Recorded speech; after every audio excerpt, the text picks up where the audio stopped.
One of the biggest surprises in the electric vehicle world may be forming right now. And if the latest reports, partnerships, and market signals are pointing in the right direction, then Samsung could be preparing something far more serious than most people expected. Because according to a growing number of industry sources, Samsung is no longer just a supplier to the car industry. It may be building the foundation for something much bigger. And in insider discussions, a new name is already being mentioned more and more often: Galaxy Drive. Now, of course, it is important to say immediately that Samsung has not officially unveiled an electric car called Galaxy Drive. But what matters here is something else. The scale of Samsung's automotive expansion has become too large to ignore. And when you put all the pieces together, batteries, chips, displays, AI, software, connected ecosystems, and manufacturing partnerships, the picture begins to look very different. Because this no longer looks like a company standing near the EV market. It looks like a company moving directly toward it. And if that happens, then Tesla may be facing a completely different kind of competitor. Not just another car manufacturer, but one of the most powerful consumer technology ecosystems in the world. And that changes everything. To understand why this is so important, we need to start with one key point. Tesla's biggest advantage was never only the car itself, and it was the ecosystem around the car. The software, the updates, the interface, the perception of innovation, and the feeling that the vehicle was part of a wider technological future. But now, imagine a company that has spent decades building exactly this kind of ecosystem across phones, TVs, tablets, wearables, home appliances, semiconductors, AI devices, and displays.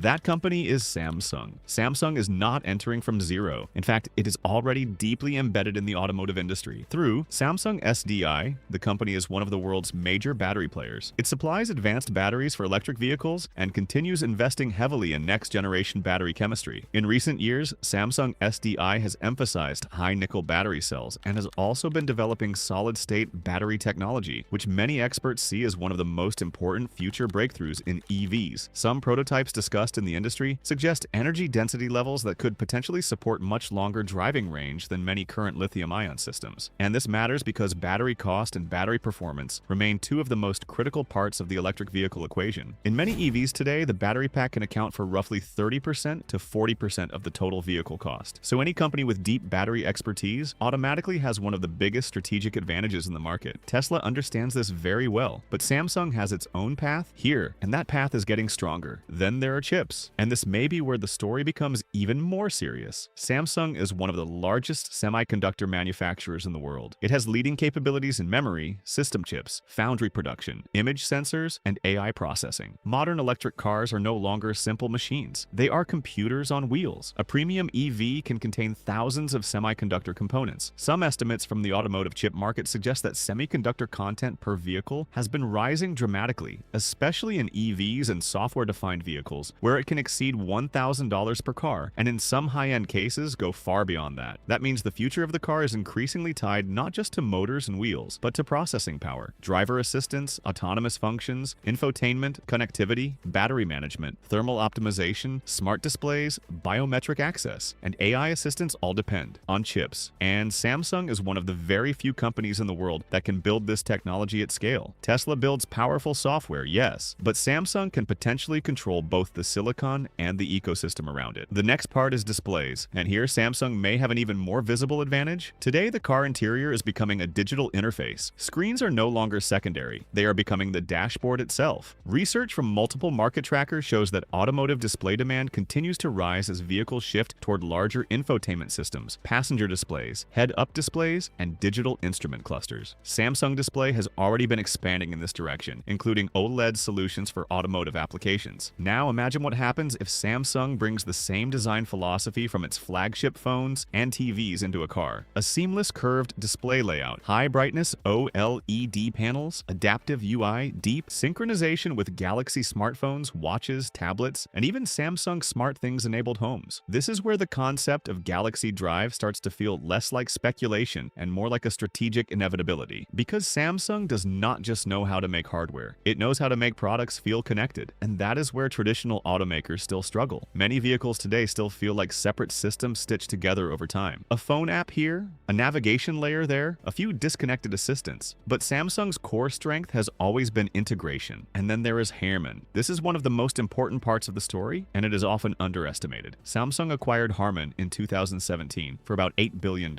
At the time, many people saw it mainly as an audio move, but in reality, Harman is much bigger than that. Harman has long-standing automotive relationships and provides connected car technologies batteries, digital cockpit, systems, telematics, audio platforms, and software solutions for many major car brands. In recent years, Harman has continued to expand its automotive business, including advanced cockpit platforms and over-the-air software capabilities. So when people ask whether Samsung has enough automotive experience, that question misses the point. Samsung already has automotive experience. It simply exists through layers of suppliers, subsidiaries, and embedded technologies rather than through a car badge on the hood. And this creates a major strategic opening. Now let us compare this to Tesla. Tesla still dominates in many areas. It remains one of the most influential EV brands in the world. In 2023, Tesla delivered around 1.81 million vehicles globally, making it one of the largest pure electric vehicle companies on the planet. It has huge advantages in brand recognition, supercharger infrastructure, software control, and manufacturing scale. But Tesla is also facing pressure from all directions. Chinese EV makers are moving fast, legacy automakers are catching up, and consumers are becoming more demanding about quality, features, and in-car technology. This is where Samsung could attack from a very different angle, not necessarily by beating Tesla on raw EV volume immediately, but by redefining what consumers expect from the vehicle experience. Because if Samsung launches an EV, it will not sell it as just transportation. It will sell it as part of a digital lifestyle, a powamski. Imagine this: you wake up and your Galaxy phone has already synced your schedule to the car. Your watch detects that you are leaving home. The climate in the vehicle adjusts automatically. Your home appliances move into energy-saving mode because SmartThings knows the house is now empty. Your route appears instantly with traffic analysis. Your preferred music and seat position are activated. The windshield head-up display mirrors key notifications. And the entire interface feels like an extension of One UI. That kind of continuity is powerful. And Tesla, despite all its strengths, does not have the same reach across the broader consumer electronics world. Samsung has hundreds of millions of active device users globally. In smartphones alone, Samsung remains one of the top vendors worldwide, shipping well over 200 million units annually in many recent years depending on market conditions. That scale means one thing: if Samsung creates a car that plugs directly into that installed base, adoption could accelerate very quickly. And there is another layer to this: artificial intelligence. Samsung has been pushing hard into on-device AI, smart assistants, and connected intelligence. In the automotive world, AI is becoming central not only for voice interaction, but also for driver monitoring, energy optimization, predictive maintenance, adaptive interfaces, and safety systems. The global market for AI in automotive is projected by many analysts to grow rapidly over the next decade, reaching tens of billions of dollars. So if Galaxy Drive is real, AI would almost certainly be one of its defining features. This could include an assistant that understands natural speech more effectively, predicts destinations based on routine, adapts cabin settings based on driver condition, and coordinates with other Galaxy devices in real time. In that scenario, the vehicle is no longer just a machine. It becomes a personalized digital environment. Of course, entering the auto market is extremely difficult. This is the part where we need to stay realistic. Building cars is expensive, margins are tough, supply chains are complex, regulation is intense, and many companies have underestimated just how hard it is to scale production. Even Apple, after years of rumors and development, reportedly stepped away from its car project. So yes, Samsung would still face enormous challenges, but Samsung may not need to follow the classic path. It could partner with an established automaker, license a platform, co-develop manufacturing, or launch a limited premium model first. This is exactly why the possibility is so interesting. Samsung has the financial power, the supplier network, the battery expertise, the chip capability, the display leadership, and the software ecosystem. It does not need to do everything alone from day one, and perhaps this is the biggest reason Tesla should pay attention. The next phase of EV competition may not be won only by range, acceleration, or charging speed. It may be won by whoever creates the most seamless digital experience around mobility. And if that is the new battlefield, then Samsung is one of the most dangerous companies Tesla could face. Because Galaxy Drive, if it becomes reality, would not just be another electric car. It would be a rolling Samsung ecosystem, a smartphone on wheels, a smart home extension, a wearable connected AI device, a display platform, a battery platform, a software platform. And when all of those strengths come together in one product, the result could reshape expectations across the entire industry. So no, Samsung has not officially killed Tesla, not yet. But if the company is truly preparing its first EV under the Galaxy vision, then this could be the moment when the balance of power in the EV world starts to shift. Because Tesla changed the rules once, and now Samsung may be preparing to change them again. If you enjoyed this video, make sure to like and subscribe because we are following every major shift in EVs, AI, and future technology. And write in the comments, would you buy a Samsung Galaxy Drive over a Tesla? Also turn on notifications so you do not miss our next deep dive into the tech companies that may completely transform the auto industry.